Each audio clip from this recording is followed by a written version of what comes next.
Good evening and welcome, everybody. Thank you so much for joining us. I'm Sarah Berman. I'm Rabbi and Director of Adult Education here at Central.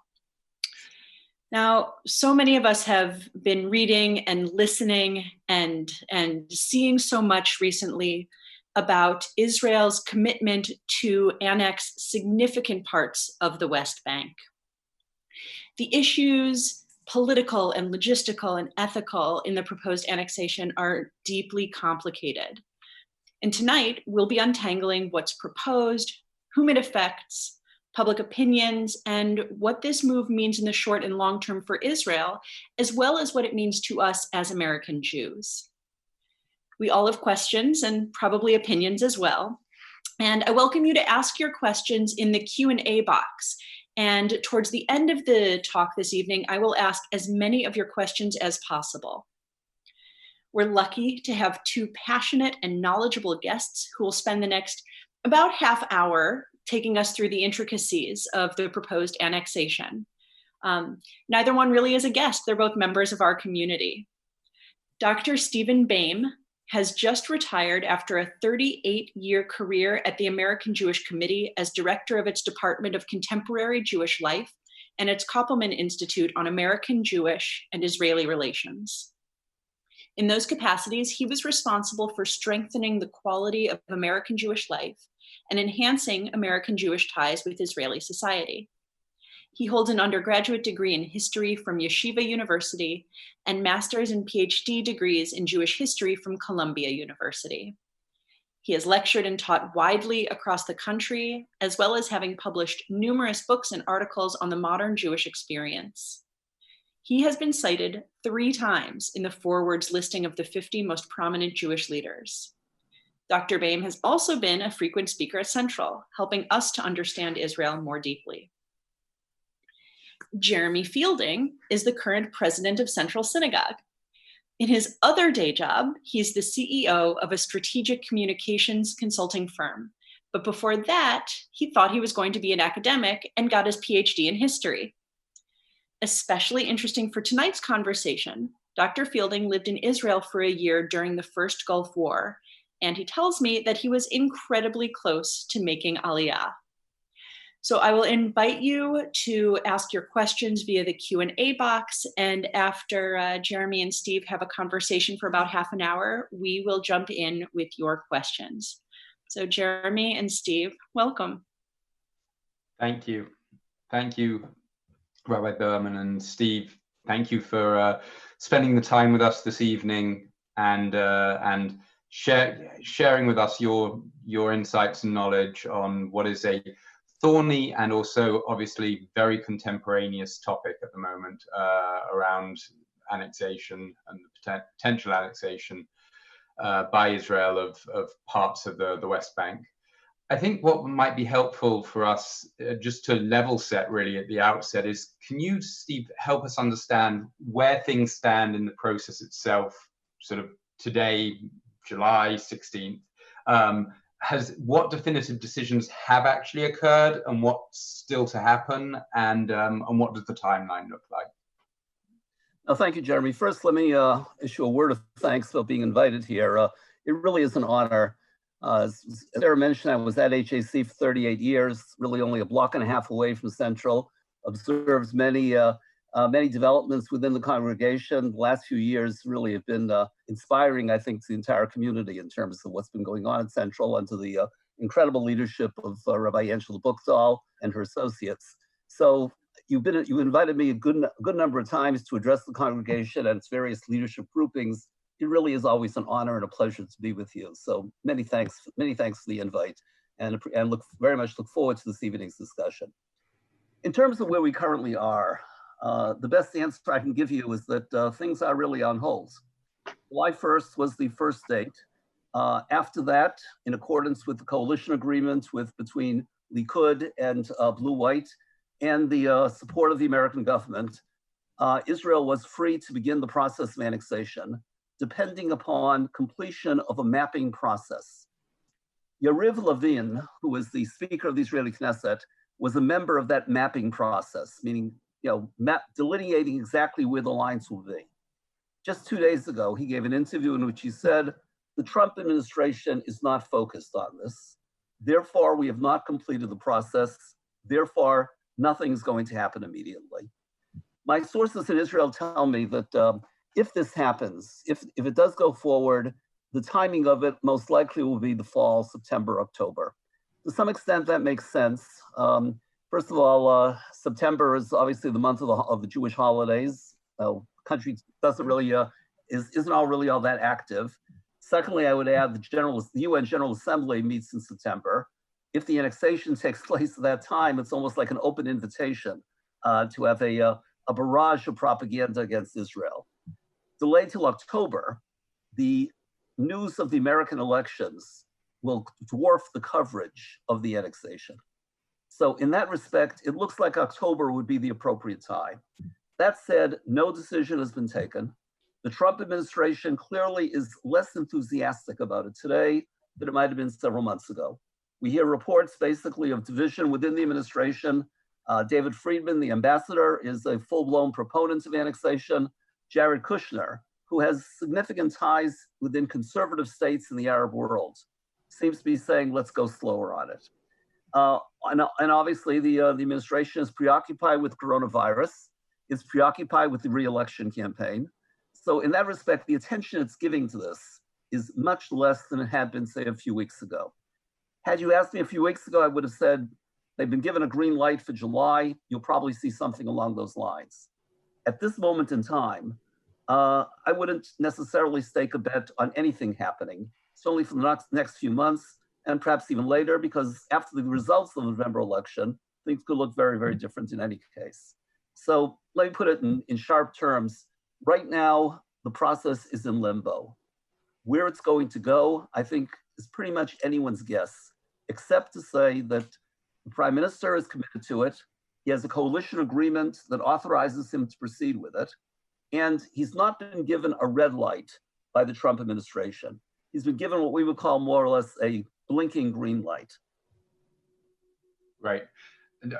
Thank you, Stevie. I mean, that actually hits on so many seams that we can mine during this conversation today.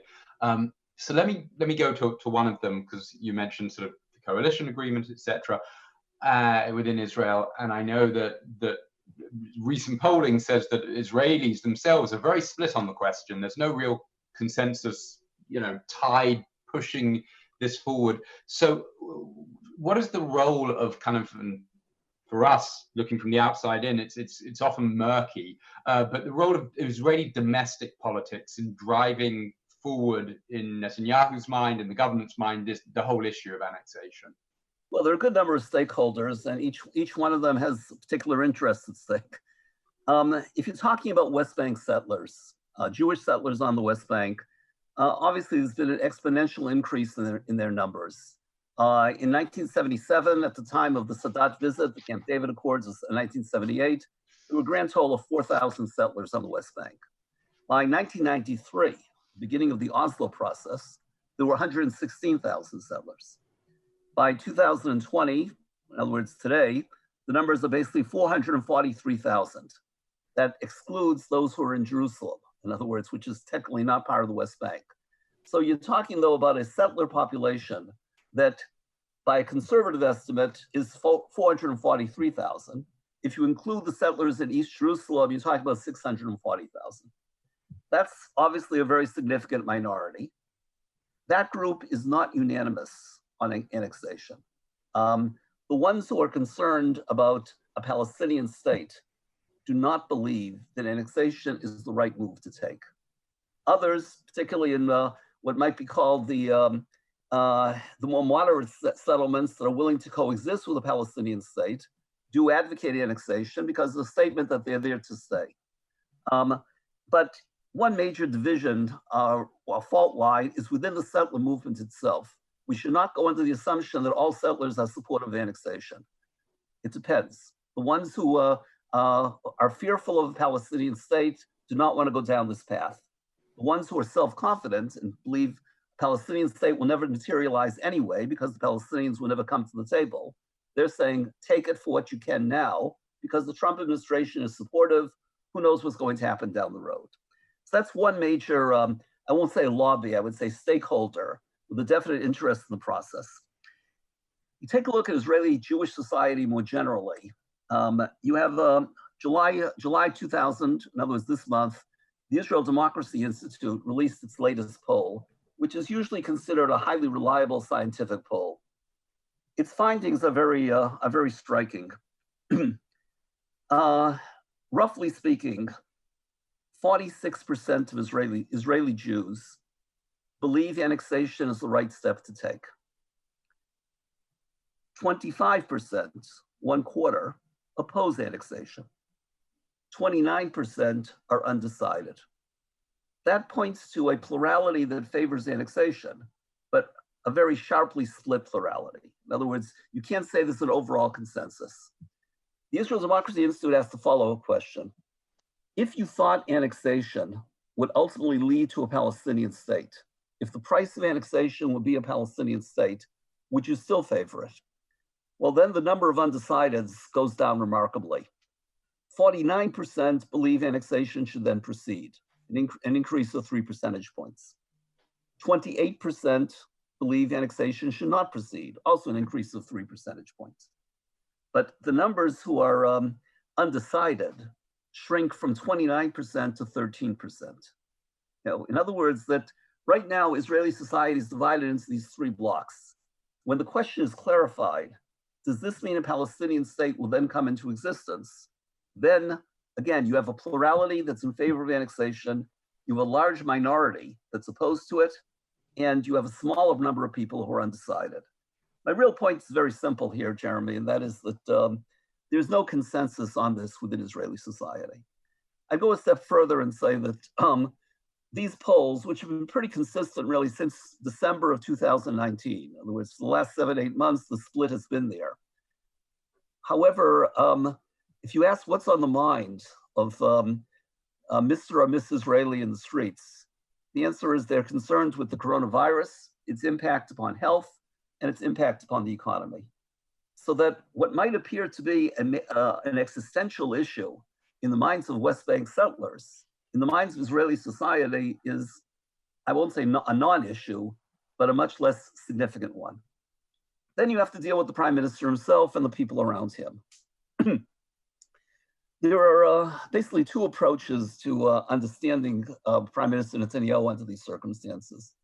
One is to say, when did he make this promise? He made it at the beginning of a round of elections back in March of 2019, and he repeated it every time the elections were rerun. In other words, we ran through 3 rounds of elections. The context was always that of an election promise. One take would then seem to be that the prime minister himself knows the price of annexation is going to be very heavy politically.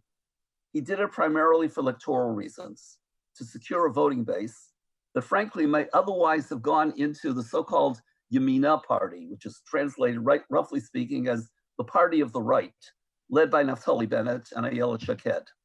Netanyahu feared losing votes to them. What's interesting, by the way, is that the same poll indicates that were an election to be held today, the number of voters for Bennett's party would double, meaning that those people who think the prime minister is being too tepid on annexation, they're going to move from voting for Likud into voting for the so-called Yamina or right-wing party. That's one take that sees the prime minister essentially as making strictly a political decision. Personally, I incline to a second take, and that is, where is the prime minister coming from? What is his background? What is his ideology for what does that mean? Like his father, a very prominent historian, he has grown up within the so-called Likud or Herut party, which believes essentially in one land of Israel, that it's not annexation because you can't annex what's already yours, so to speak. It's the language is we're extending Israeli law to all Jewish settlements on the west, in Judea and Samaria. What lies behind that, and this is a point that oftentimes Americans and American Jews have a hard time grasping, is that in 1948, when the state of Israel was partitioned between what was to have been a Palestinian state, Palestine, and a Jewish state, namely Israel, that Jewish state controlled or was allocated 0% of the so-called Jewish historical homeland the holy places, the centers of Jewish historical settlement, Judea, Samaria, what again in general terms is referred to as the West Bank. What was allocated to it? Primarily the so-called coastline between Haifa, Tel Aviv, and Beersheba, and obviously the enclave of Jerusalem. Was then expanded in war to include most of the Galilee. But the point is, throughout all this period, the Jewish center of the Jewish homeland, Judea, Samaria, Hebron is probably the best example. Hebron is the second holiest city in Judaism. King Hussein used to say, I can't compromise on Jerusalem because it's the third holiest city in Islam. Fair enough, in which case the Cherut or Likud party used to say, how can we compromise on our second holiest city, Hebron, if he can't compromise on his third holiest city, Jerusalem? It's a perfectly logical point. The point to be had is that 1948 was very frustrating because it meant that the new Jewish state of Israel would not contain the historical homeland of the Jewish people. That coastline area was, in biblical terms, the land of the Philistines. So being denied access to Judea and Samaria was a point of enormous frustration. Add to that 1951, the Jordanians signed a solemn armistice agreement guaranteeing access to holy places on the West Bank and Jerusalem. That guarantee, that signed accord was simply never implemented. Jordan refused to allow access. If you were a Jew who wanted to visit the Western Wall, you had to somehow get to Jordan and then cross back into Jerusalem. So when I say what's driving the prime minister, personally, I think it's this second set of motifs. Namely, what are the historical aspirations of the Jewish people that I, the prime minister, have now been entrusted to lead? Obviously, the two motivations are by no means mutually exclusive, but to see him entirely in political terms, I would say is to do it a disservice. There's definitely an ideological imperative that this is what he, like his father, very prominent historian Ben-Zion Netanyahu, like the Likud party, has wanted to do since the very earliest days of Israel's existence. Great, thank you. So it's that mix of ideology, raw politics, as well as pragmatism that all is bound up in this on this one. Exactly, Jeremy. And perhaps one bit of data here that's critical is that that same poll taken by the Israel Democracy Institute found that 55% of Israelis simply don't believe annexation will take place. In other words, because society is so split on the issue, they say whatever we feel about it, it probably won't take place. Right. What's fair to add, though, is that, and here again, American Jews, I think, have a hard time understanding this, is that in American Jewish terms, we are talking about a very unpopular president of the United States. Donald Trump has very high negative ratings generally and extremely high negative ratings among Jews. In Israel, the same poll indicated that by a margin of 56 to 16, 56% supported Trump's peace plan, only 16% opposed it. That's given the image that Israelis want annexation.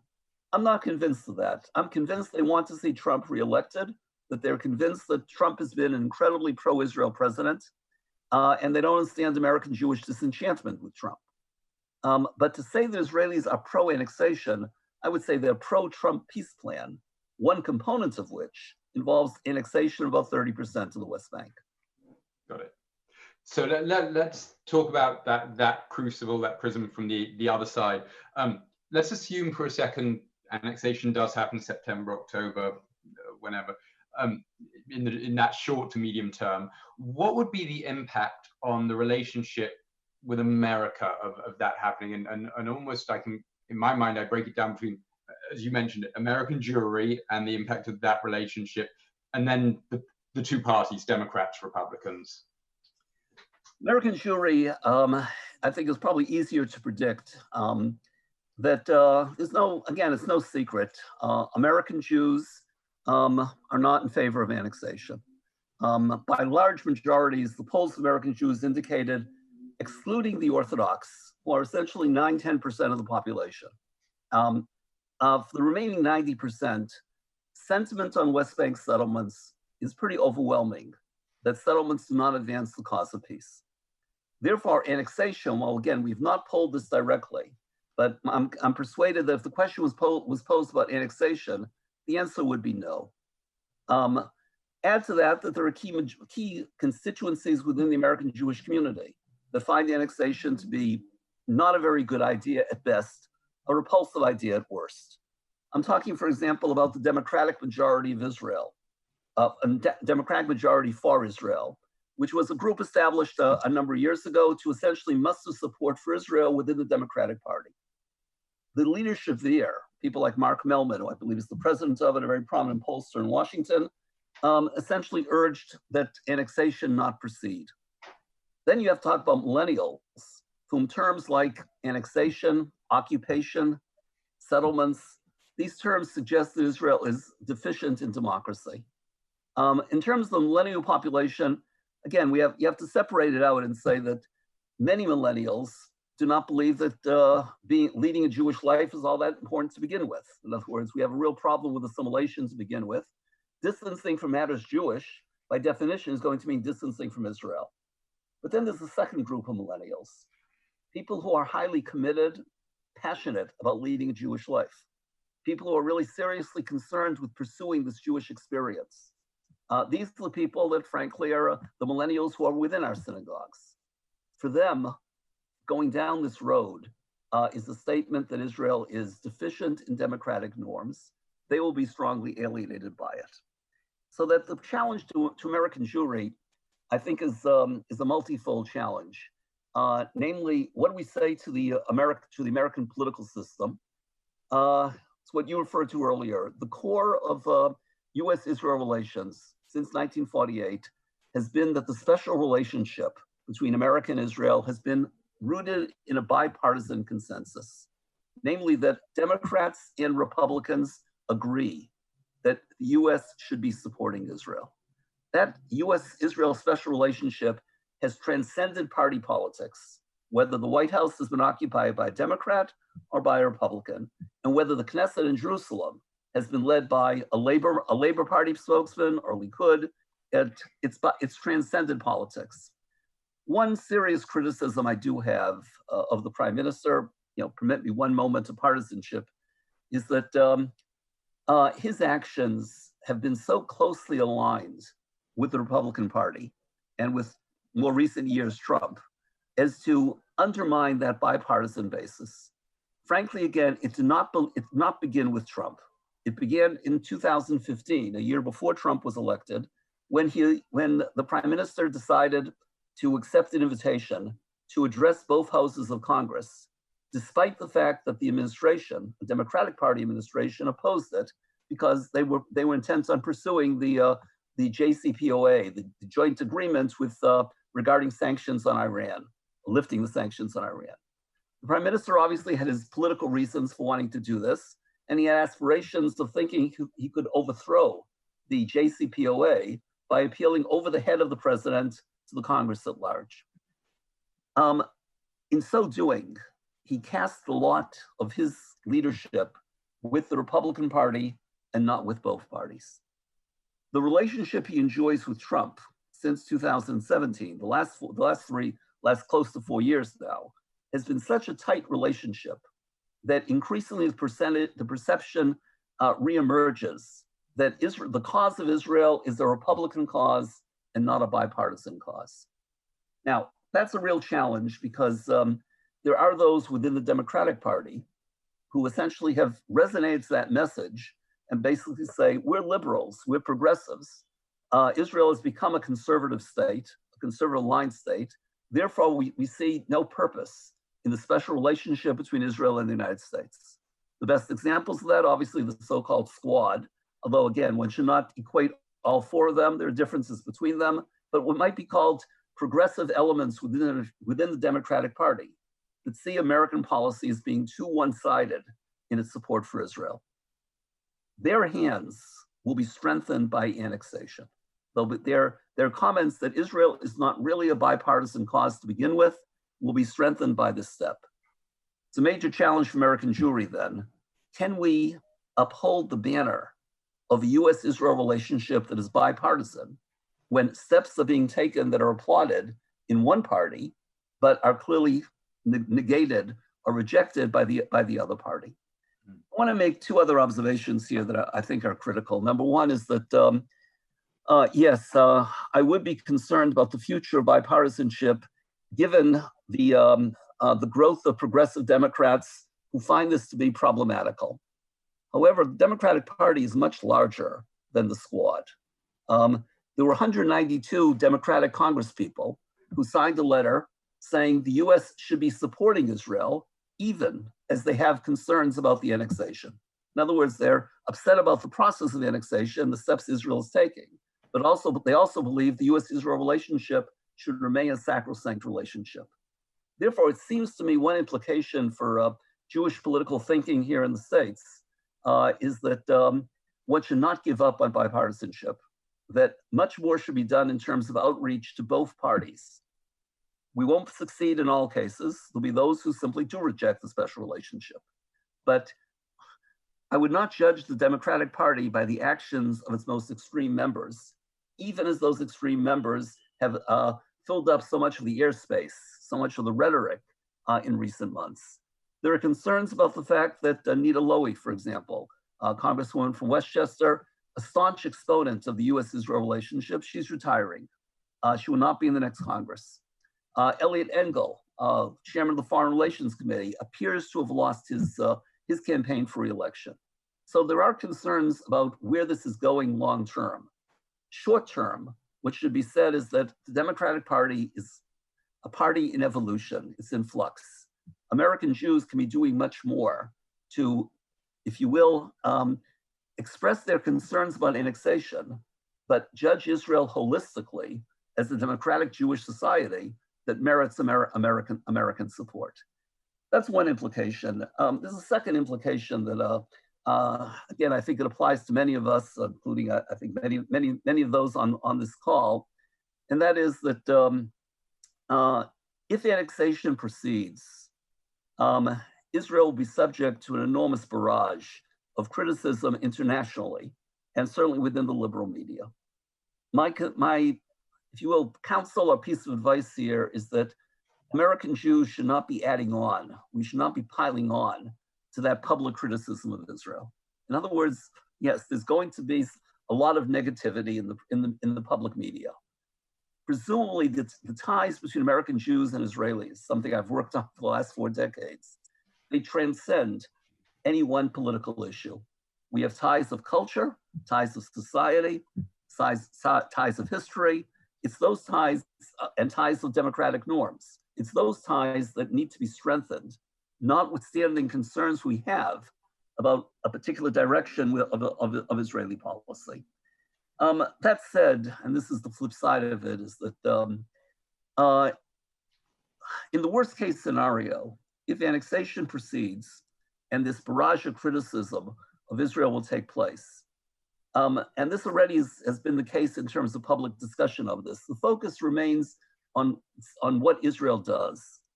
What people often forget about, certainly within the American public, is that you could have had a Palestinian state in 1948. You could have had a Palestinian state in 1978 with Camp David Accords that called for a 5-year transition program. You could have had a Palestinian state during the Oslo years, which called for a Palestinian state by the year 2000. After the Oslo years, Prime Minister Sharon disengaged from Gaza in what he hoped would be a trial move that would lead to a Palestinian state on the West Bank. 2008, Prime Minister Olmert offered an even more expansive vision of a Palestinian state. Each time the answer was no, no, no. In other words, if you're asking me, why is there no Palestinian state?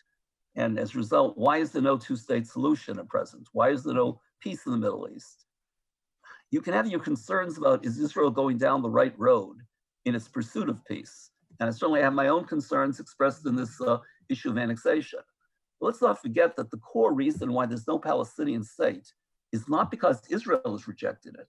It's because each time the Palestinians' leadership has said over and over again, we don't want a state of Israel under any circumstances.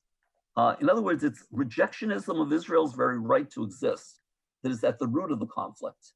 The settlements on the West Bank are a problem, and in the context of negotiated two-state solution, Some settlements will have to go. But are they the core of the problem? I would suggest the core of the problem is Palestinian rejectionism and not what Israel is doing or not doing. Great.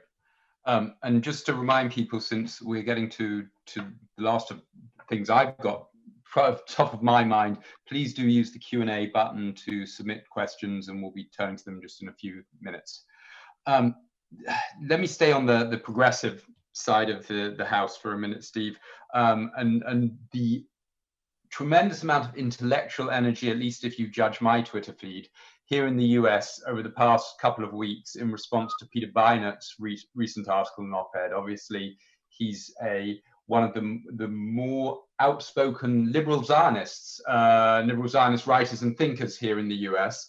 And, you know, he wrote basically that he'd abandoned hope now for a two-state solution, and was now in favor, instead of a Jewish state, of a binational state with true equality for Jews and Palestinians, and yes, a Jewish home, but not a Jewish state.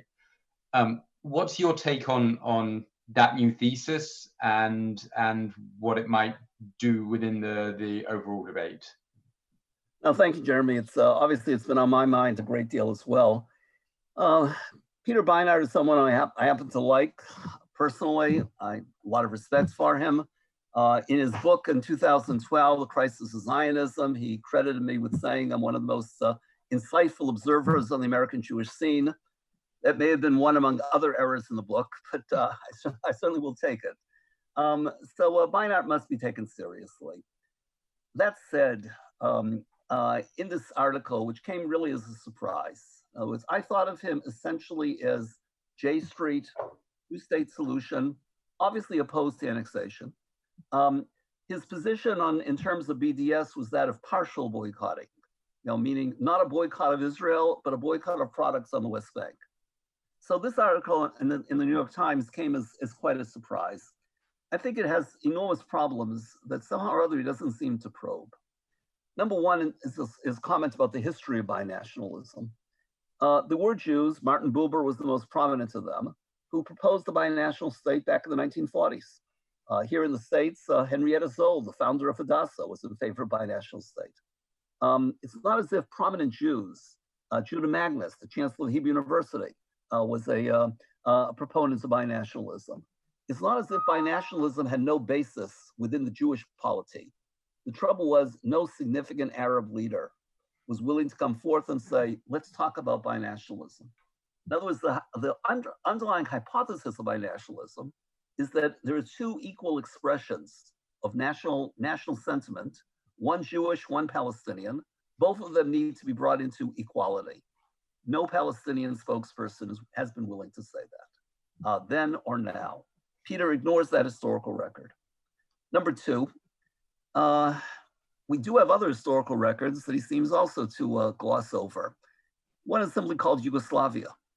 In other words, that a binational state would not be a state of Americans and Canadians living in harmony.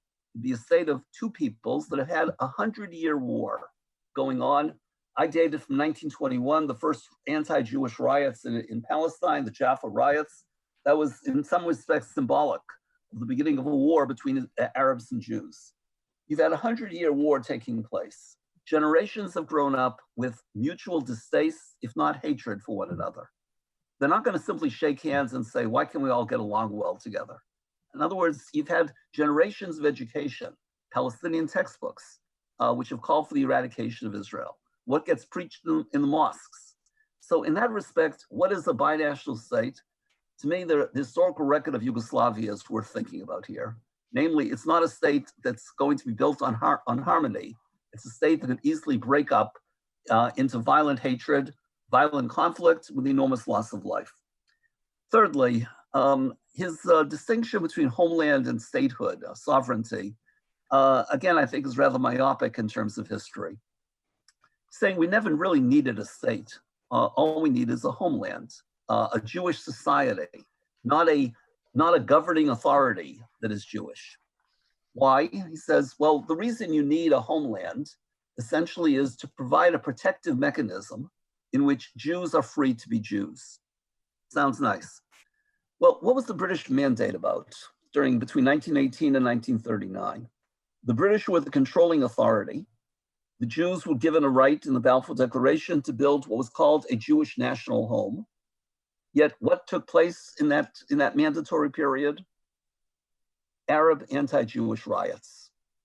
Riots of Hebron in 1929, the Arab uprising of 1936, and tons of other incidents in between. In other words, will a homeland dependent upon some governing authority provide the necessary protection for Jews? I'll be a bit more pungent about this, which I said long before this article appeared. Everyone has their if-only thesis regarding the Holocaust. If only America had bombed the death camps. If only the Pope had spoken out. I have one simple if only. If only the Peel Commission that had recommended Jewish statehood in 1938 had come to pass, the dimensions of the Holocaust would have been sharply reduced. But notice here, the Peel Commission would have allowed for unrestricted immigration. It was rejected by the British. It was rejected by the Arabs. In other words, the legacy here of the British mandate was that dependent upon the goodwill of others is no guarantee of Jewish safety. The legacy of the Holocaust ought to be that the Jews have to rely upon themselves. Peter rejects that. He says we have a Holocaust mentality. Again, I don't disagree fully. At times I think we adopt the Holocaust as a poor lens on which to look at the Jewish experience. But one thing we should take away from is that the state of Israel became a refuge for Holocaust survivors and for 800,000 Jews, 500,000 Jews who left Arab lands and settled in the state of Israel. That kind of unrestricted immigration depended upon a governing authority which was committed to the principle that all Jews have a right to go to their historical homeland. So in that sense, I don't accept Peter's reading of history here. I think it's a rather myopic reading of history. This has been the case, I think, with him for quite some time, where he argued 10 years ago, why is the American Jewish community, why is its establishment, like the American Jewish Committee, so supportive of Israel? There should be a cacophony of voices. And I told him then, I'd say the same thing now. The lesson of the 1930s is that we did not speak with one voice. We were so divided among ourselves that it was easy to reject the Jews' appeals for rescue and relief. By the same token here, that myopic reading of history applies here as well. That what's been the lesson of history, the legacy of history? No, a homeland sounds nice, it sounds good, but it's only sovereignty that can guarantee safety. Great, thank you. Thank you, Steve. We've got a few minutes left of our time together this evening, so I'm going to shut up with my multiplicity of questions and see if, Sarah, there are questions from our other attendees for Steve. Yes, absolutely. So, Steve, one of the questions that has, there we go. Hi. One of the questions that has come in is about mostly about the last couple of thoughts that you shared. People are noticing that you seem to be placing the responsibility for the lack of a Palestinian state largely on the Palestinians. Could you maybe shed some more light on the key missteps or missed opportunities on the part of Israel and on the part of the international community? Okay, those are good questions, Sarah. And again, I didn't mean to make this one-sided. What I was saying is that in the media, in the public discussion of annexation, somehow or other Palestinian actions or inactions don't seem to play into it.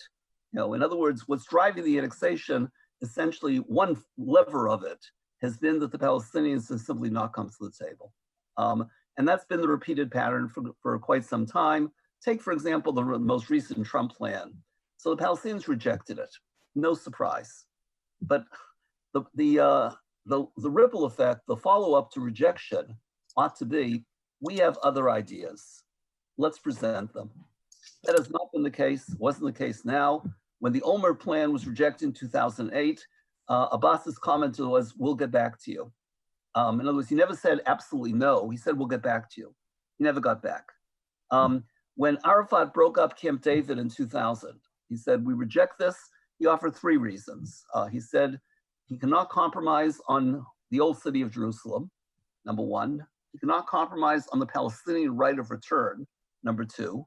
And he cannot sign a statement that this is putting to rest all outstanding claims of Palestinians against Israelis.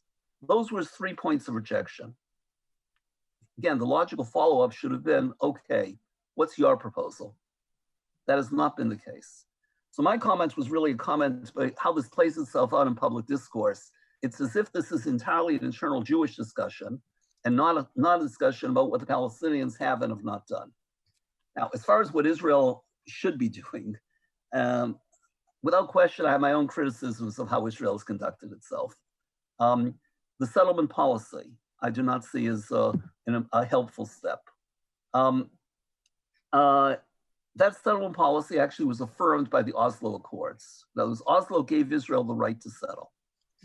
The right to settle doesn't mean it's wise to engage in settlement.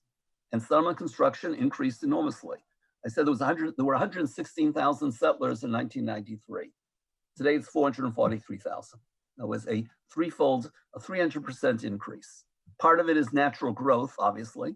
Part of it is construction settlements. The so-called hilltop youth. I can't tell you the number of times I was in Israel where we heard from Israeli officials, illegal settlements are illegal.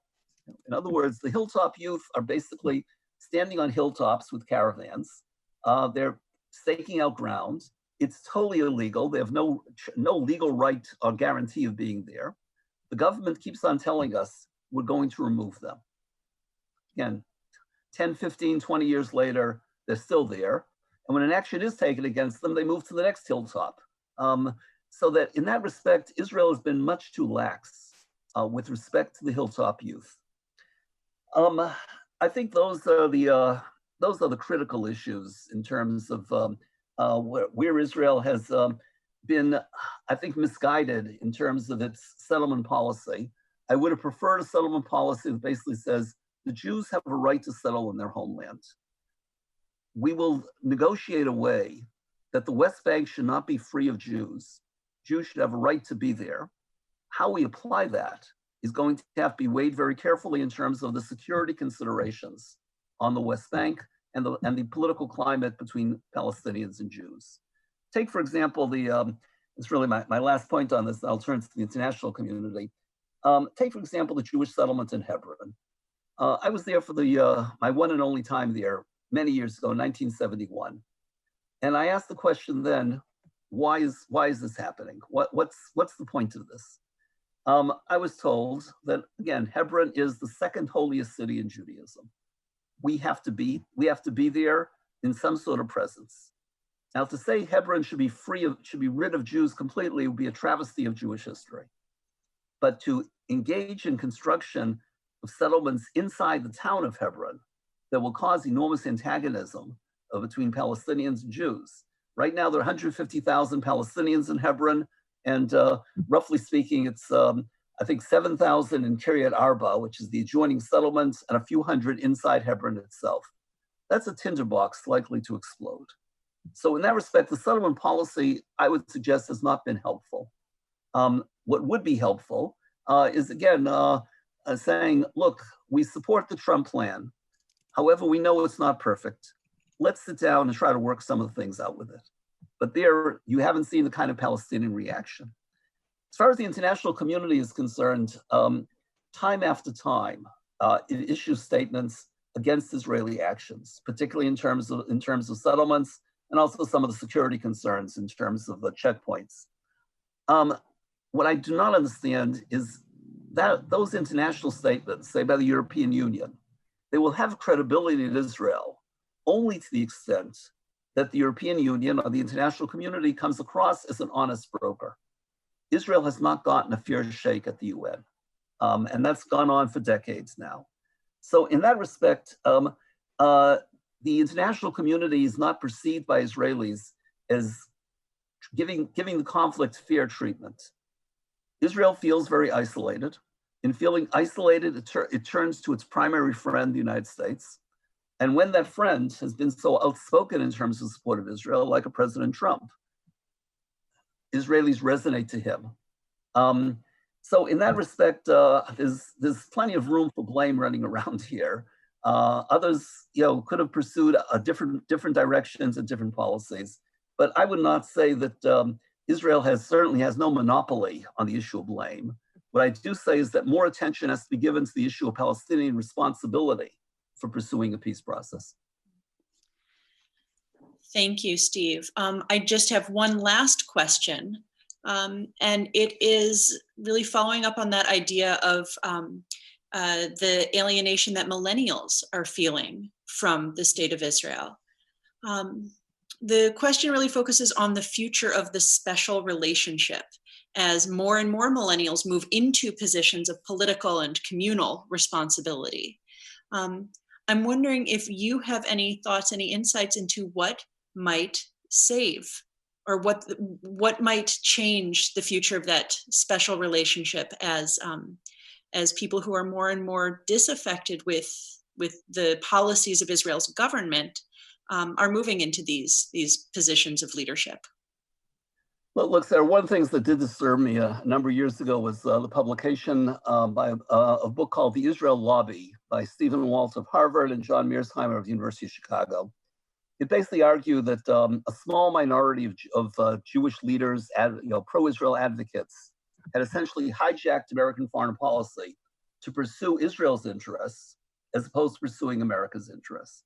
Now, what stunned me about this is that it was very easy to expose the fallacies in the book. In other words, it made many, many mistakes, both of fact and interpretation. And the core reality was that it was not a small minority of American Jews who had hijacked American foreign policy. The special relationship of the United States and Israel, 97% of its advocates were Gentiles and not Jews. Yet you would never have known that from the Walt Mearsheimer book. What bothered me was I asked the question, if this book has been reviewed in such negative terms and everyone realizes the fallacies behind it, why is it selling so well on college campuses? And in that respect, it was clear that the teaching of Middle Eastern studies had veered away from the special relationship towards what might be called a much more European approach to the Middle East conflict. Then your point becomes much more cogent of if these are the products of Middle Eastern studies programs entering into positions of influence in American society, politics, and government, what's the future of the special relationship? I undertook one program that I'm extremely proud of, and if you permit me to boast for a second. At that exact same time, HAC partnered with Brandeis University to introduce a seminar on teaching Israel on the college campus. We began with 20 faculty members from universities taken around the country. Over the last 15 years, 300 professors have been trained in the program. Obviously, they're not all cut from one cloth, but it's fair to say that the education that's been offered to them provides the image of Israel not strictly as a society based in conflict, which is how it's viewed in Middle Eastern studies programs, but as a holistic society that remains democratic and remains unalterably Jewish. It's that message, that exposure to Israel holistically, that needs to be transmitted to the next generation of Americans, generally, and American Jews in particular. If our image of Israel is simply that of a state under siege at best, a colonial state at worst, we will lose the millennials. If the image of Israel is that of a liberal democracy, true, engaging in conflict, because yes, we live in a difficult world in which conflict at times does take place, at times it can't be avoided. But a society that adheres to democratic norms, while at the same time building an authentic Jewish society, that to me is the inspiring message of Israel. That message does not come out of a narrow portion of the Israeli right. That's a message that's shared by the Israeli left, the Israeli Labor Party, that what is the state of Israel? It's a unique experiment in building a Jewish democracy. That's what needs to be, number one, our goal. It's where we should be joining hands with Israelis, and we need to be educationally transmitting that message of what Israel is, holistically, to a broader segment of the American Jewish community. So that's probably the most tangible or practical step we can be taking. But realize, in general, I don't think you're wrong, that the longer this conflict persists, the more tired people will become of it. And we're saying, why are we continuing to support this enterprise? Here again, though, I have one word of consolation or hope, if you will. We have been down this road before. 1973, the Arab oil boycott. There was a lot of fears inside the Jewish community that what's going to be the reaction to it, that why the long lines for oil? You can't buy very much gas, maximum 10 gallons. Price got tripled overnight. Isn't this because of some crazy alliance the United States has with some godforsaken country in the Middle East? Americans do not react that way. Their response to the Arab oil boycott was, yeah, we'll put on a couple more sweaters, we'll drive at lower speeds, and we'll break this monopoly. What I'm pointing to, in other words, Sarah, is that support for Israel within the American body politic remains high. In certain elite sectors, particularly, say, at universities, Middle Eastern studies programs, we're witnessing some defection. We can contain that while at the same time building upon the popularity that Israel enjoys within American society more generally. Steve, thank you so much for sharing your perspective and your insights with us this evening. And Jeremy, thank you for being our voice, for being our interlocutor. Thank you both for being with us. Thanks so much to all who have participated, who've asked questions, and those who are continuing to think and wrestle and engage with these questions in this relationship between us as American Jews and Israel. Thank you both. Have a great night. Pleasure. Thank you, Sarah. Thank you, Jeremy.